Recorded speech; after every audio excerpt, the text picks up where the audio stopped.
नमस्कार। के तपाईँ तुरुन्तै वैदेशिक रोजगारमा जान चाहनुहुन्छ? के तपाईँ तुरुन्तै दुबई वा साउदी वा कतारमा एप्लाई गर्न चाहनुहुन्छ? यदि त्यसो हो भने हामी कहाँ नयाँ डिमान्ड आएको छ। हो, दुबईको प्रतिष्ठित कम्पनीमा नेपाली पुरुष र महिलाहरूलाई क्लिनर काममा रोजगारको सुनौलो अवसर आएको छ, जसको सेलेरी पनि धेरै नै राम्रो छ। सेलेरी राम्रो रहेको छ। क्लिनर र डिसवासरलाई समेत 1200 दुबई रियाल दिन्छ भने कमी 1, कमी 2 चाइनिज कुकलाई भने 2000 दुबई रियाल दिनेछ।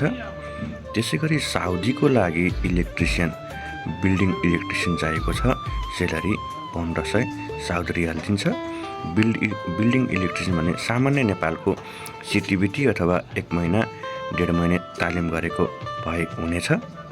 साथसाथै कतारको लागि अटो मेकानिक चाहिएको छ। त्यसै गरी जिसिसी इलेक्ट्रिसियन चाहिएको छ। जिसिसी इलेक्ट्रिसियनको सेलेरी रहेको छ 1800 भने अटो मेकानिकको सेलेरी 2000 रहेको छ। सबैको एकदम तुरुन्त भिजा आउँछ। एप्लाई गर्न इच्छुकहरूले हाम्रो तल दिएको नम्बरमा तुरुन्त कल गर्नुहोला।